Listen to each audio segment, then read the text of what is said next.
When my son got married, I never told my daughter-in-law that the beautiful family home was still legally mine. I thought love would protect what paperwork never had to. I was wrong. The afternoon she smiled in front of our guests and pointed toward the smallest bedroom at the end of the hallway. She said, "Margaret, I think you'll be much more comfortable in there now." Everyone turned to look at me. My son lowered his eyes and quietly picked up another glass from the dining table, as though he hadn't heard a single word. Vanessa folded her arms and looked around the freshly remodeled living room with unmistakable pride. "This house is finally becoming modern," she said with a satisfied laugh. "Honestly, it should have looked like this years ago." A few polite chuckles floated through the room, but no one met my eyes. Then she looked directly at me, wearing the same confident smile that had slowly grown stronger over the past 2 years. "You'll have to get used to asking us before moving things around now," she said. "After all, this is our home." I simply smiled back. I didn't argue. I didn't remind anyone whose memories were built into every wall around us, and I certainly didn't tell them what was written on one quiet piece of paper that had never left my possession. If stories like mine have ever touched your heart, I'd truly appreciate you staying with me until the very end. And only if this story truly resonates with you, let me know where you're watching from. Tell me your city or your country, along with your local time. Somehow, knowing where kind hearts are listening from makes this journey feel a little less lonely. My name is Margaret Collins. I'm 69 years old, and I live just outside Carmel, Indiana. The night I'm about to tell you about changed the way I looked at family forever, not because someone raised their voice, not because there was a dramatic fight. It changed because I realized that respect doesn't disappear all at once. It leaves quietly, one small moment at a time, until one day you wake up and discover you've become a guest inside your own life. My late husband, Thomas, and I bought this house 26 years ago. We planted the maple tree that still shades the front porch every October. We chose every brick together. We celebrated birthdays in the dining room, watched our son Ethan take his first steps across the hardwood floor, and spent countless evenings drinking coffee on the back patio while listening to summer crickets. After Thomas passed away 8 years earlier, the house became more than a place to live. It became the last place where his laughter still seemed to linger if I sat quietly enough. When Ethan married Vanessa, I welcomed her with an open heart. She was bright, ambitious, and always full of ideas. At first, I admired how excited she was to build a future with my son. She talked about colors, furniture, and creating a home that reflected their new life together. I thought that was natural. Young couples should dream. They should make plans. I even told her one afternoon, "This house has plenty of room for everyone." She smiled warmly back then. "Thank you, Margaret. We'll make wonderful memories here." Looking back now, I realize memories were never the first thing she wanted to build. The changes began so quietly that I barely noticed them. A lamp disappeared from the living room because it looked old-fashioned. My husband's favorite leather chair was moved into storage because it no longer matched the color palette. Family photographs slowly vanished from the hallway walls, replaced by oversized abstract artwork that meant nothing to anyone except the designer Vanessa had hired. Every change came wrapped in the same cheerful explanation. "It's just a little update. We're freshening things up. You'll love it once it's finished." And every single time, Ethan would smile awkwardly and say, "It's no big deal, Mom." I wanted to believe him. Maybe because mothers spend so much of their lives convincing themselves that keeping the peace is another way of showing love. The afternoon of the gathering, the smell of fresh paint still lingered faintly beneath the aroma of catered food. Friends from Vanessa's design firm wandered through the rooms, complimenting the renovations. One woman laughed as she admired the open staircase. "Vanessa, You've completely transformed this place." Vanessa lifted her glass and answered proudly, "It took a lot of work, but it's finally starting to feel like ours." Ethan stood beside her, forcing a small smile. He looked toward me for only a second before turning back to their guests. That single glance hurt more than any cruel sentence ever could. Later that evening, after everyone had gone home, I slowly carried a folded blanket toward the tiny bedroom they had assigned to me. The room overlooked the side driveway instead of the backyard I had loved for decades. As I reached for the doorknob, I noticed something unusual across the hall. The door to Thomas's old study, which Vanessa had insisted on keeping locked during the renovations, was slightly open. Inside, sitting on the edge of the desk, where my husband had once balanced our household accounts, rested a sleek black leather folder I had never seen before. Across its cover, embossed in silver letters, were two words that made my heart stop for just a moment: Property Portfolio. I stood in the hallway for a long moment, staring at that black leather folder without touching it. Something about it felt out of place, almost like it had wandered into my home by mistake. I quietly pulled Thomas's old study door closed again and carried my blanket into the little bedroom. Whatever was inside that folder could wait until morning. Over the years, I had learned that important truths rarely disappeared overnight. Sleep, however, refused to come. Rain tapped softly against the narrow window while I lay awake, listening to unfamiliar sounds drifting through the house. The refrigerator hummed. A floorboard creaked upstairs. Somewhere down the hall, I heard Vanessa laughing quietly as she spoke on the phone. Her voice carried just enough for me to catch a few words. "Everything is finally falling into place," she said. "Soon we will not have to work around anyone else's preferences anymore." I closed my eyes. There had been a time when hearing laughter inside this house filled me with peace. Now it felt like someone else's home was growing around me, one room at a time. Looking back, I can see that the changes had begun long before furniture disappeared or walls were painted. They started with little conversations that seemed harmless at first. A month after Ethan and Vanessa moved in, she stood beside me while I was baking blueberry pie in the kitchen. She smiled politely and said, "Margaret, do you still use all these cabinets?" I laughed. "More than you would think. Maybe we could reorganize them," she suggested. "Everything would feel more efficient." I agreed because it seemed reasonable. A week later, I opened a cabinet looking for Thomas's old mixing bowls and found imported serving dishes instead. My bowls had been packed away in the basement without anyone mentioning it. "I thought these looked nicer," Vanessa explained with a cheerful smile. Ethan looked up from his phone and shrugged. "It is just kitchen stuff, Mom." I told myself he was right. It was only kitchen stuff. Then came the holidays. Every Thanksgiving since Ethan was a little boy, we had gathered around the oak dining table Thomas built with his own hands. "We used my grandmother's china," said Grace together, and ended the evening with pumpkin pie and coffee on the back porch. That first Thanksgiving after the wedding, Vanessa announced new traditions over breakfast. "This year we are doing buffet style," she said. "The old china feels too formal." I looked toward Ethan, expecting him to remember. Instead, he smiled awkwardly. "Maybe it is time to try something different, Mom." The old china stayed inside its cabinet. No one asked why I quietly polished every plate before putting them back. By Christmas, the family stockings Thomas had stitched years earlier had disappeared from the fireplace. In their place hung matching white stockings embroidered with Vanessa's initials, Ethan's initials, and even their golden retriever's name. Mine was nowhere to be found. I stood in the living room holding a box of ornaments, while Vanessa adjusted ribbons on the mantel. "Did we forget one?" I asked gently.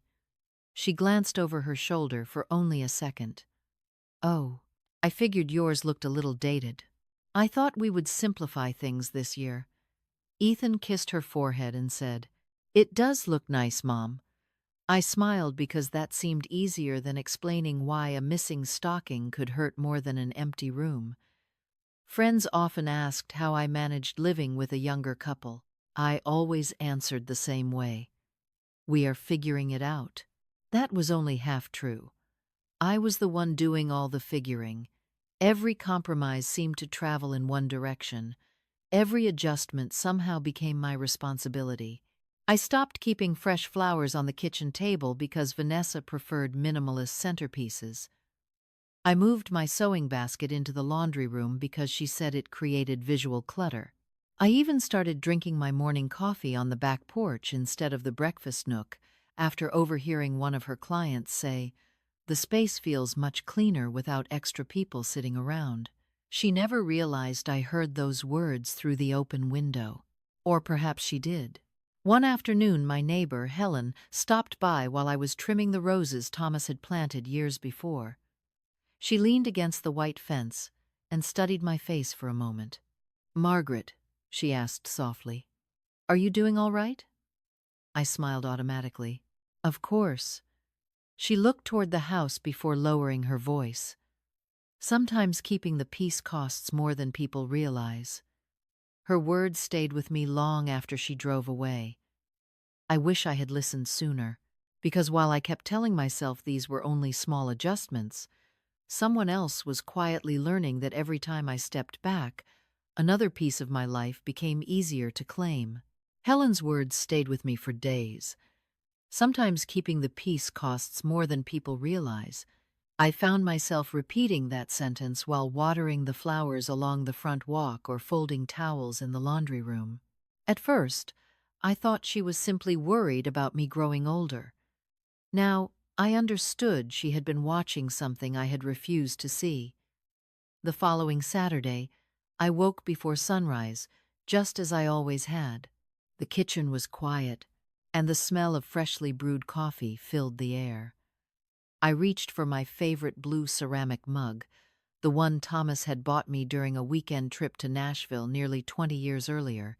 It was gone. I opened another cabinet, then another. Finally, I found it wrapped in newspaper inside a cardboard box marked "Donate."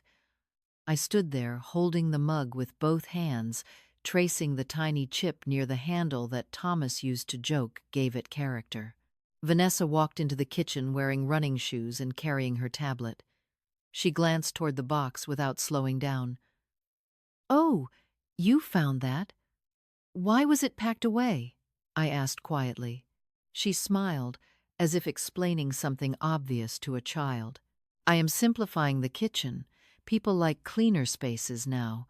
Those old pieces make the house feel dated." I looked at the mug again before placing it gently on the counter. "That one belonged to my husband." She gave a polite shrug. "It is just a mug, Margaret." Ethan came downstairs a few moments later, adjusting the sleeves of his sweatshirt. He sensed the silence immediately. "Everything all right?"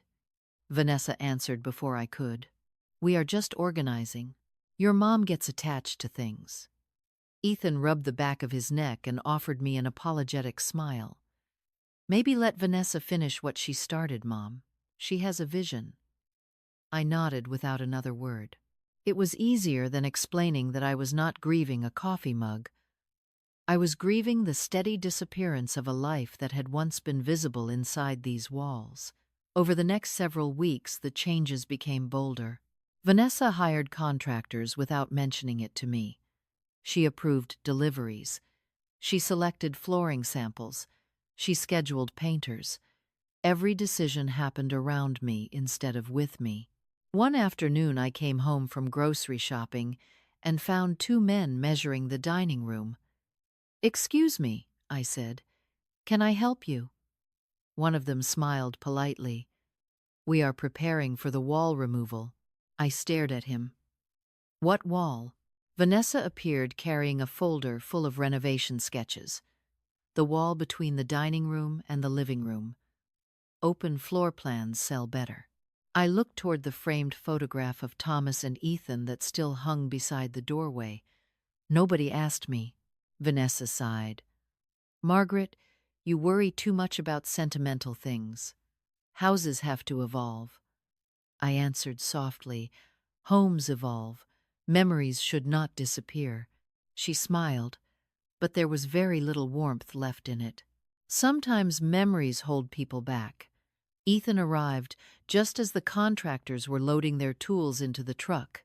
Did I miss something? Vanessa kissed him on the cheek. Everything is under control. I turned toward my son. Did you know about this? He hesitated only a second. We talked about it last week. Without telling me, he looked uncomfortable. We did not think it would bother you this much. I realized then that they had stopped seeing me as someone whose opinion mattered. I had become a person to inform after decisions had already been made. A few days later, while looking for extra light bulbs in the garage, I noticed several large moving boxes stacked against the far wall. One lid had not been taped shut. Inside were family photo albums, Thomas's military shadow box, handwritten Christmas letters from Ethan's childhood, and the old brass house key we had kept since moving in. My hands froze. Vanessa stepped into the garage carrying another box. Those are going into storage, she said casually. People do not display things like that anymore. I lifted one of the photo albums. These are our family's history. Exactly, she replied. History. We need space for the future. Before I could answer, her phone rang. She stepped a few feet away, believing I had gone back inside. Her voice dropped lower, but the garage echoed just enough for every word to reach me. Yes, she said, the property is perfect. Once everything is updated, financing should not be a problem. My husband and I are ready to move much faster than his mother realizes. She laughed softly. No, ownership will not complicate anything. My heartbeat slowed instead of racing. I quietly closed the album and placed it back into the box. Ownership. That single word lingered in the cool garage air long after Vanessa ended the call. As she walked back into the house without noticing me, I looked toward the shelf where Thomas had always kept our important documents. For the first time in years, I found myself wondering whether someone had been searching for something they never managed to find. The next morning, I climbed the narrow attic stairs with a flashlight in one hand and an old brass key in the other. Dust floated through the thin beam of light as quietly as snow. Thomas had always joked that our attic was a history book nobody ever opened. He was right. Every Christmas decoration, every school project Ethan had brought home, every faded scrapbook still rested exactly where we had left it years ago. In the far corner stood an old cedar chest with brass hinges. I knelt beside it and unlocked the lid. Inside were carefully labeled folders, insurance papers, faded tax records, and beneath them all rested a thick ivory envelope in Thomas's unmistakable handwriting. Across the front, he had written only 4 words. For Margaret, keep safe. I gently touched the envelope before placing it back exactly where it belonged. I was not ready to open it yet. Somehow, simply knowing it remained untouched gave me more comfort than any answer inside ever could. Later that afternoon, I drove into downtown Carmel to pick up fresh flower arrangements for Sunday service at church. It was something I had volunteered to do for nearly 15 years. Familiar routines had always helped quiet an unsettled heart. As I carried 2 buckets of white lilies through the fellowship hall, I heard a warm voice behind me. Margaret Collins? Is that really you? I turned and smiled instantly. Rebecca. Rebecca Lawson walked toward me with the same calm confidence I remembered from years earlier. Her silver hair framed a kind face that somehow looked exactly the same despite the passing decades. We embraced warmly before stepping back. You have not changed a bit, she laughed. That is a generous thing to say. No, she replied. You still have the same steady eyes. Rebecca had been more than a real estate attorney. She and Thomas had volunteered together on several community housing projects years before. After his passing, she had quietly checked on me from time to time, never asking intrusive questions, simply reminding me that I was never alone if I needed advice. We carried the flower buckets toward the sanctuary together. "How is Ethan?" she asked. "He is doing well," I answered carefully. "And married life?" I paused before offering a small smile. "Marriage always asks people to grow." Rebecca looked at me for a moment, longer than most people would have. She had spent her career reading contracts, but I suspected she had become equally skilled at reading silence. Before either of us spoke again, Pastor David approached with a broad smile. "Rebecca, I am glad you made it."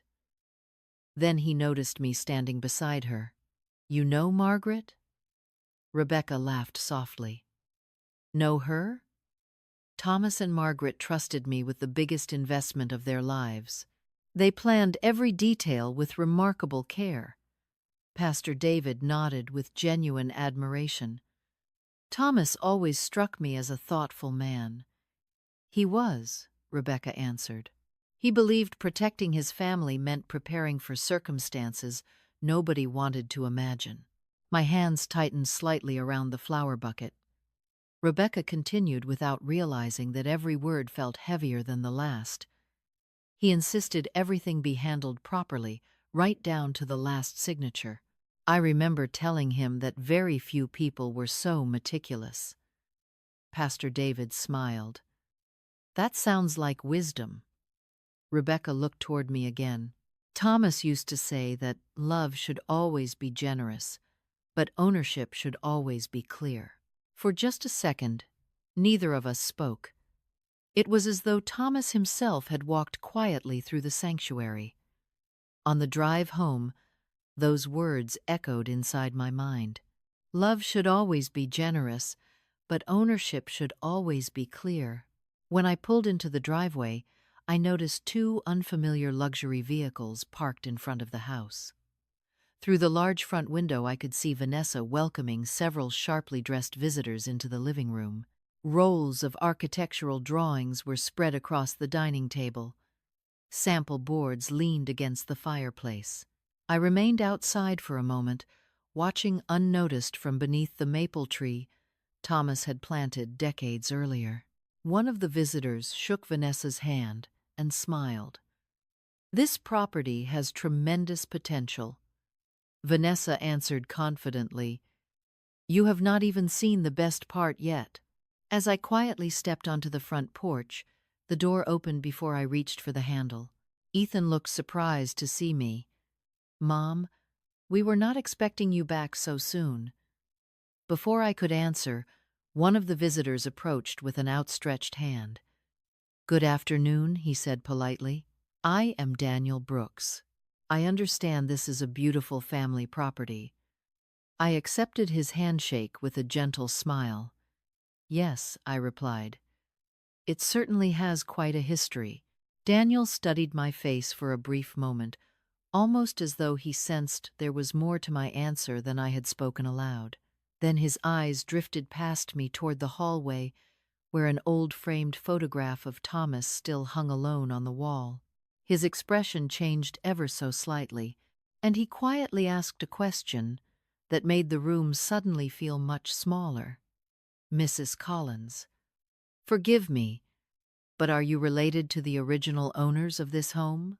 Daniel's question lingered in the room for a heartbeat longer than anyone seemed comfortable with. I smiled politely and answered, "I am." He nodded with quiet respect. "I thought so." Thomas Collins was a remarkable man. Vanessa stepped forward before I could say another word. "You knew my father-in-law?" Daniel shook his head.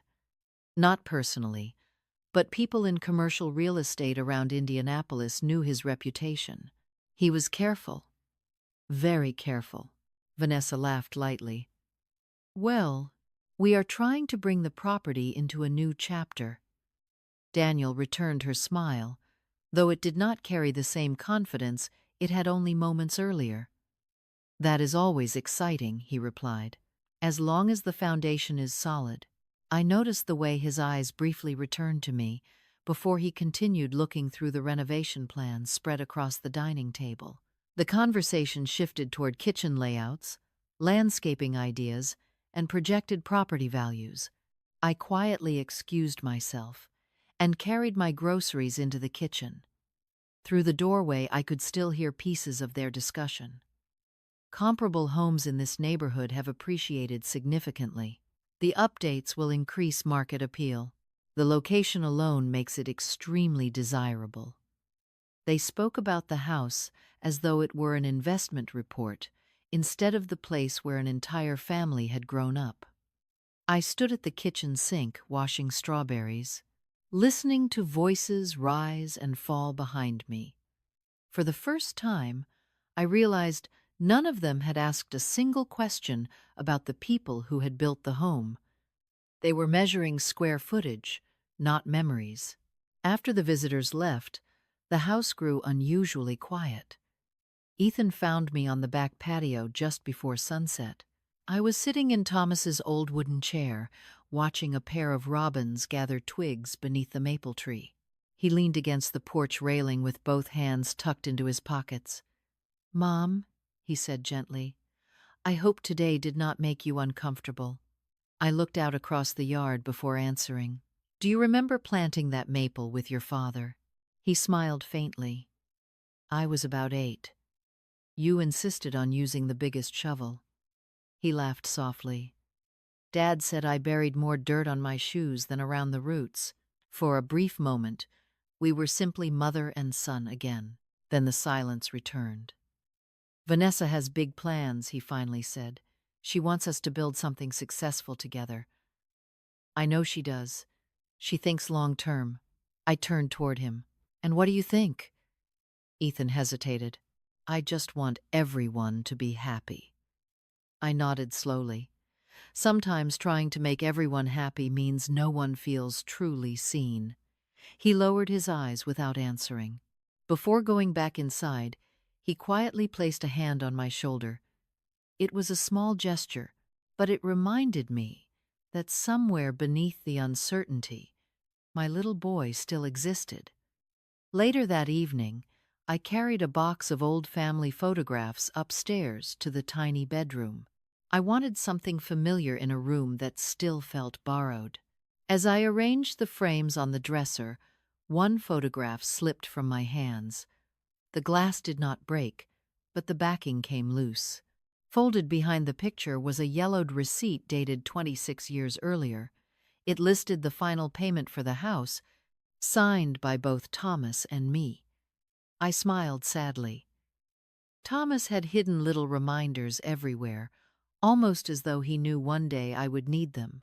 The memory carried me back to the afternoon we signed the closing papers. We had celebrated with hamburgers from a roadside diner because we could not afford anything fancier. Thomas had squeezed my hand across the table and said, "Promise me something." I laughed. "You have not even told me what it is yet." He looked unusually serious. "Never let gratitude become permission for someone to erase you." At the time, I thought he was talking about business. Years later, I finally understood he had been talking about life itself. The following morning, while organizing the attic, I returned to the cedar chest. This time I opened the ivory envelope. Inside was a handwritten letter from Thomas, along with several neatly folded documents. I read only the first page of his letter before emotion blurred the ink. "If you are reading this," he had written, "then circumstances have changed more than either of us hoped." Beneath the letter rested copies of legal paperwork I recognized immediately, although I had not looked at them in years. Before I unfolded the first document completely, footsteps echoed below. Vanessa's voice drifted up through the hallway. "Ethan, have you seen the old property records anywhere?" "I have searched every cabinet." Ethan answered, "Why would we need those?" There was a pause before Vanessa replied, trying to sound casual. "The bank requested a few additional documents." My fingers tightened around the edge of Thomas's letter. The envelope remained open in my lap while the afternoon light poured through the attic window. For the first time, I realized they were no longer renovating the house. They were searching for something they believed would unlock its future. They simply had no idea that what they needed was already resting quietly in my hands. I folded Thomas's letter carefully and returned every document to the ivory envelope exactly as I had found it. Then I locked the cedar chest and slipped the small brass key into the pocket of my cardigan. Downstairs, I could still hear cabinet doors opening and closing. Vanessa was searching room after room with growing impatience, while Ethan followed behind her, asking questions she seemed unwilling to answer. I took a slow breath before walking down the attic stairs. By the time I reached the kitchen, several drawers had already been emptied onto the counter. File folders, instruction manuals, old utility bills, and birthday cards lay scattered across the granite surface. Vanessa looked up the moment she saw me. "Margaret," she said, forcing a pleasant smile, "have you ever seen the original property records?" I poured myself a cup of coffee before answering. "Yes." Her eyes brightened immediately. "Wonderful. Do you know where they are?" I wrapped both hands around the warm mug. "Somewhere safe." She waited for me to continue. When I did not, the silence became noticeably heavier. "The bank needs them," she explained. "It is only routine paperwork." I met her eyes without raising my voice. "Banks usually ask for documents from the legal owner." She blinked once, almost too quickly to notice. "Exactly," she replied. "That is why we need everything organized." Ethan looked from her to me. "Mom, if you know where they are, maybe we should just gather everything together." I smiled gently at my son. "There is no emergency today." Vanessa crossed her arms. "You do not understand how these things work." Before I could answer, the front doorbell rang. Ethan opened it to find Daniel Brooks standing on the porch. "I hope I am not interrupting," he said. "I realized I left one of my folders here yesterday." Vanessa welcomed him inside with visible relief. "Perfect timing. We are trying to locate some paperwork." Daniel accepted the folder Ethan handed him, but did not leave immediately. His eyes drifted toward the stack of scattered documents on the kitchen island. "Big project?" he asked casually. Vanessa smiled. "Just getting everything ready." Daniel nodded thoughtfully. "Preparation saves a lot of trouble later." Then he turned toward me. "Mrs. Collins, it was good seeing you again yesterday." "Likewise." He hesitated before continuing.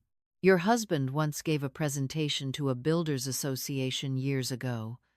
I was a young developer sitting in the back of the room. He said something I never forgot." Vanessa looked mildly surprised. "Thomas gave presentations?" Daniel smiled. "Only once or twice. He believed people should understand what they were signing before they signed anything." He chuckled softly. "He told us that the strongest contracts were the ones nobody had to argue about because every responsibility was already clear." I noticed Ethan listening more carefully now. "Dad never mentioned that," he said quietly. "He probably did not think it was important," I replied.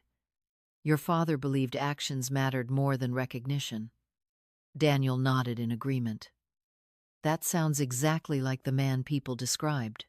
Vanessa shifted the conversation back toward business. "Well, fortunately everything is moving forward." Daniel looked at her politely. "I hope so." His tone remained pleasant, but something about his expression suggested he had begun noticing details he had overlooked before. After he left, Ethan stayed unusually quiet through dinner. He barely touched his food. Finally, he looked toward me. "Mom, did Dad really handle all the legal work himself?" "Not by himself," I answered. "He believed in good advice." "Who helped him?" "Someone you have already met." Ethan frowned slightly. "Rebecca?" I nodded. She made sure every document reflected exactly what your father intended.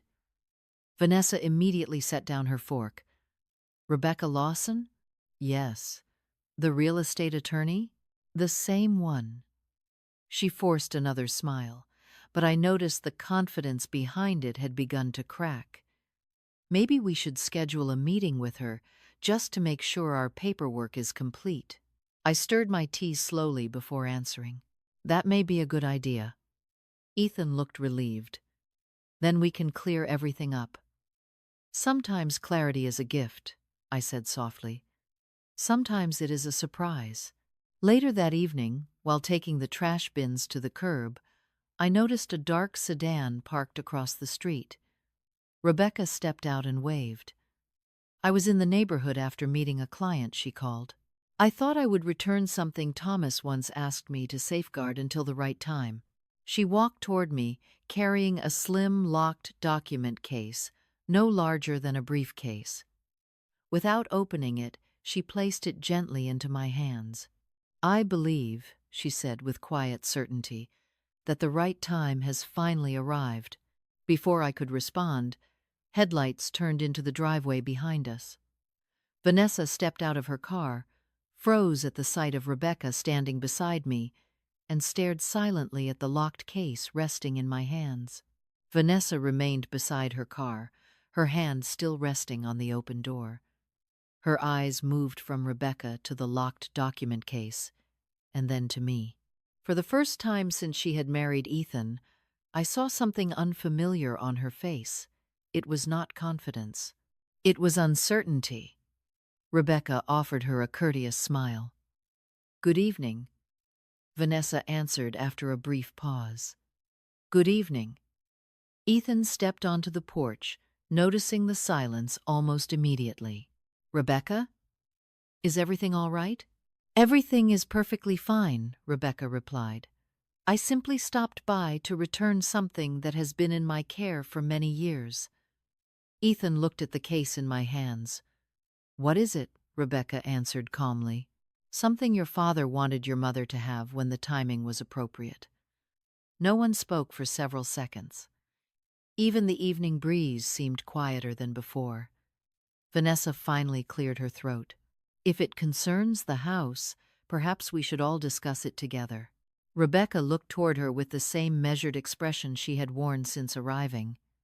Some conversations belong to the people who created them before they belong to anyone else.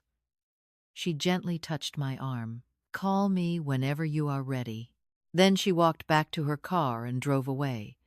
The headlights disappeared around the corner, leaving the three of us standing beneath the porch light. Inside the house, Ethan broke the silence first.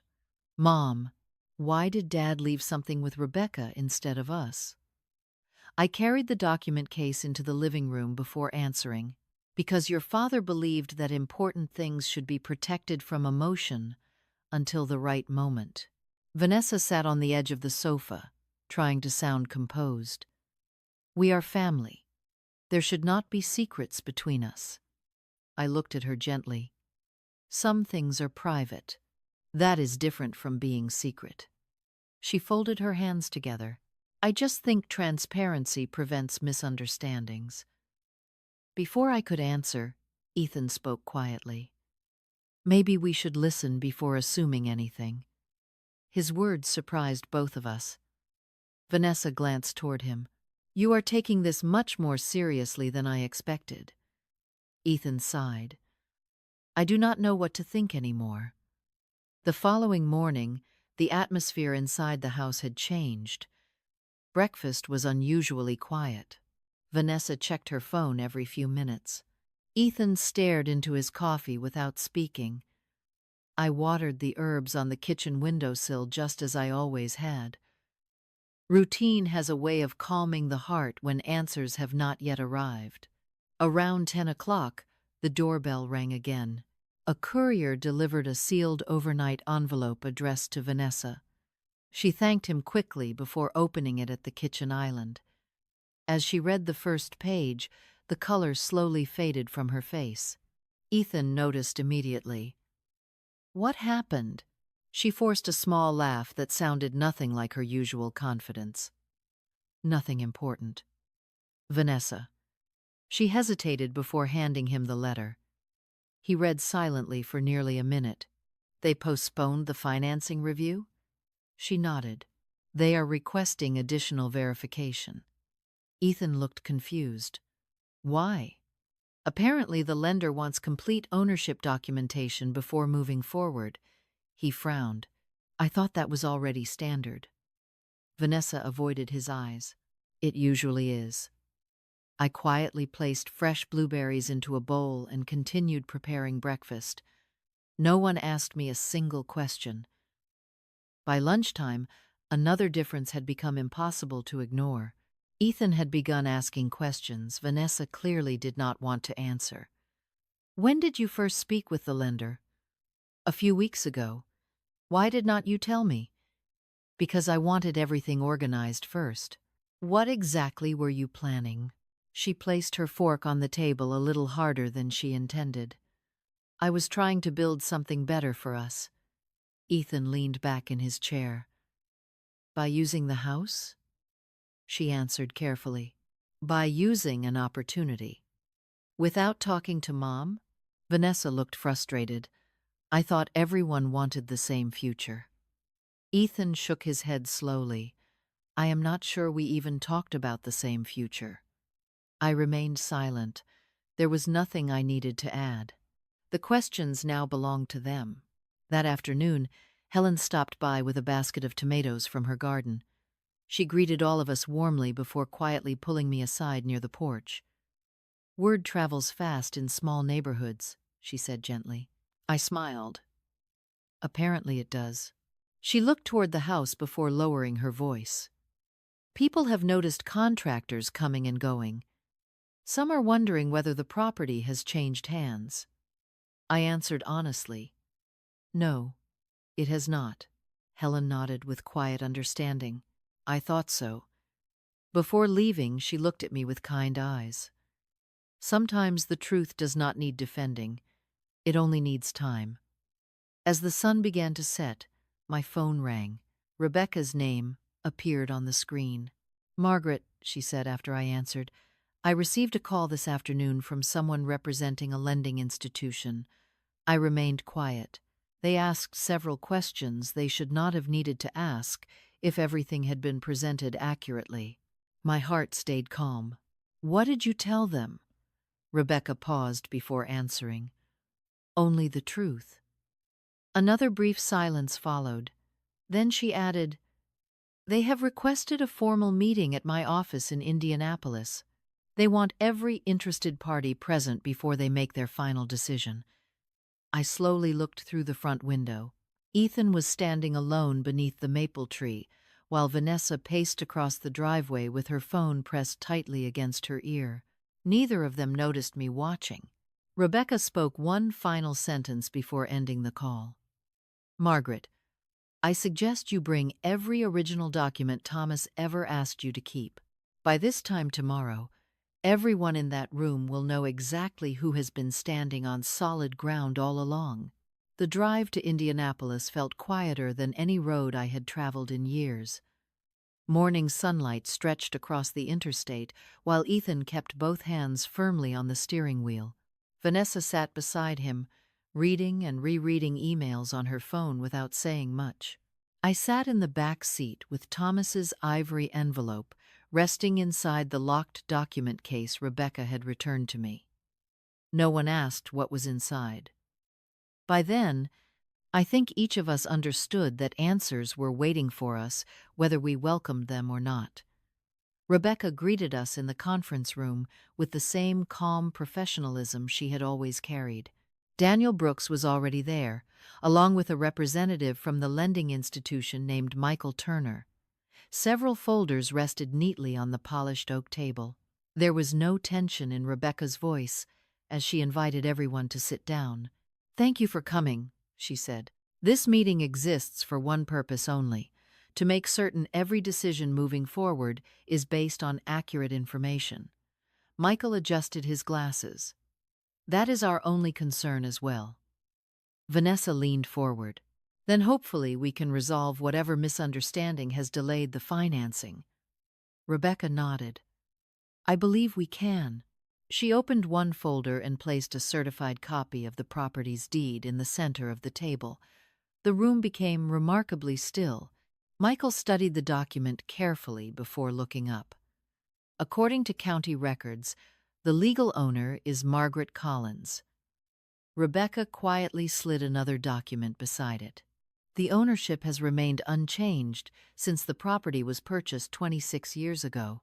Daniel looked toward me with a respectful expression but said nothing. Ethan stared at the page as though he were reading words from a language he no longer recognized. Vanessa blinked several times before speaking. There must be another filing. Rebecca calmly shook her head. There is not. What about marital transfer? None. A trust amendment? No amendment transferred ownership. Rebecca spoke without emotion, allowing the documents to answer every question. Michael closed his folder. Then our institution cannot continue reviewing financing that depends upon ownership interests which do not exist. Vanessa's shoulders stiffened. I was never trying to deceive anyone. Michael answered kindly. I understand. However, lenders must rely upon verified legal ownership rather than assumptions. Silence settled across the room. Nobody accused anyone. Nobody raised a voice. The facts required no assistance. Ethan finally turned toward me. His voice sounded smaller than I had heard since he was a teenager. Mom, why did you never tell us? I held his gaze gently. Because I never believed ownership was the most important part of building a family. He swallowed hard. I should have asked instead of assuming. I reached across the table and rested my hand over his for just a moment. Assumptions often grow where conversations never happen. Vanessa lowered her eyes. For the first time since she entered my life, she seemed unable to find the perfect response. After several long seconds, she spoke quietly. When I walked through that house, I saw opportunity. Tears gathered in her eyes before she looked away. I stopped seeing the people who made it possible. Rebecca remained silent, allowing her words to settle naturally. Daniel folded his notebook closed. Successful investments always begin with clear ownership, he said softly. But successful families begin with respect. No one disagreed. The meeting ended without arguments or dramatic confrontations. The financing request was formally withdrawn. Daniel chose not to pursue any future discussions regarding the property. Michael wished everyone well before leaving with his files. One by one, the chairs around the table became empty until only the four of us remained. As we gathered our belongings, Ethan stopped beside me in the hallway outside Rebecca's office.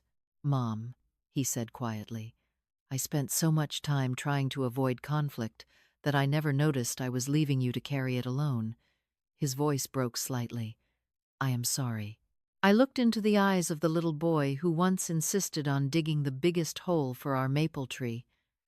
Thank you for saying that, I answered. Healing begins with honesty. Vanessa approached a few moments later. She stood with her hands folded, no longer trying to defend herself. Margaret, she said softly, I cannot change the choices I made. I thought making everything look successful meant I was building a better future. Somewhere along the way, I forgot gratitude. She looked down before continuing. I understand now why the house never truly felt like mine. I nodded gently. A home welcomes people. It cannot be claimed through confidence alone. We walked out of the building together, into the warm afternoon sunlight. Nobody spoke during the drive back to Carmel. The silence no longer felt heavy. It felt reflective.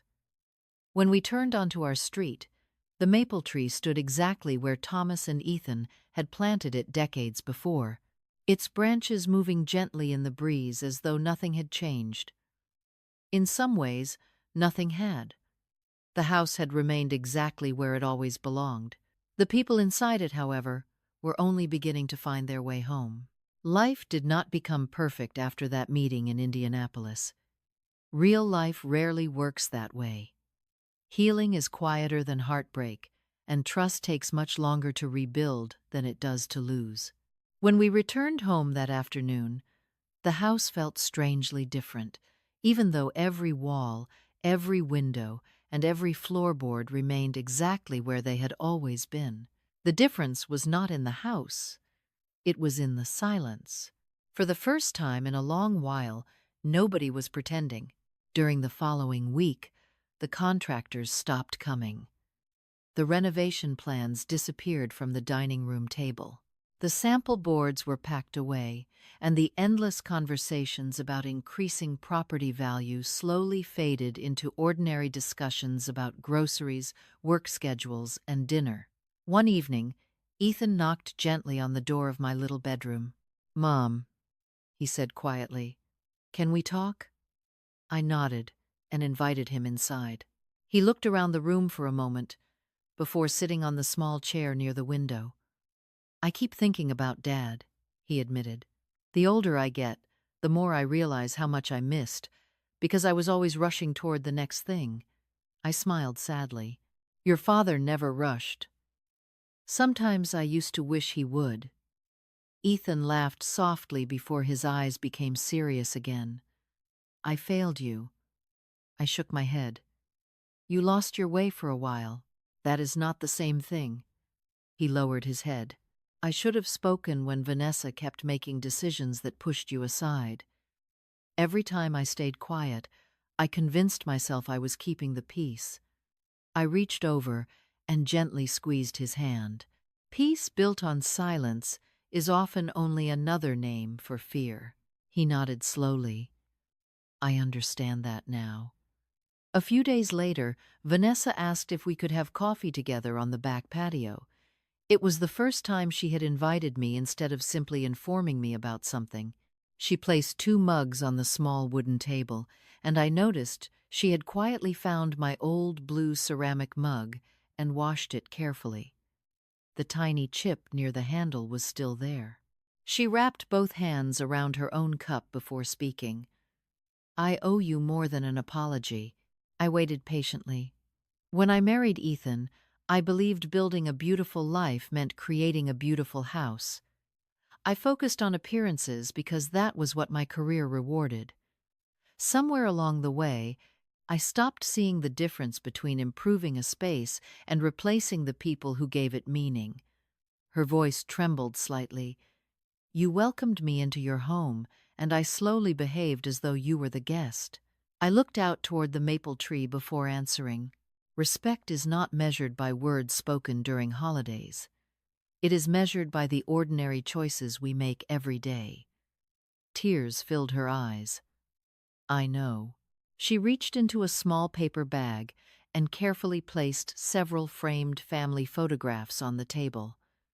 They were the same pictures that had disappeared months earlier. "I found these in storage," she whispered. "I think they belong back inside the house." Together, without saying very much, we spent the afternoon placing every photograph back where it had once been. Thomas smiled again from the hallway wall. Ethan's graduation picture returned to the staircase. An old family portrait found its place above the fireplace.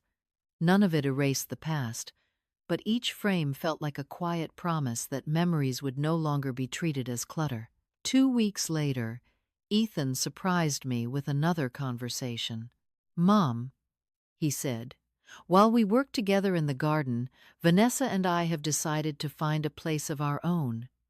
I looked at him with gentle curiosity. "Are you sure?" He nodded. "It is time for us to build our future without standing inside yours." There was no bitterness in his voice, only maturity.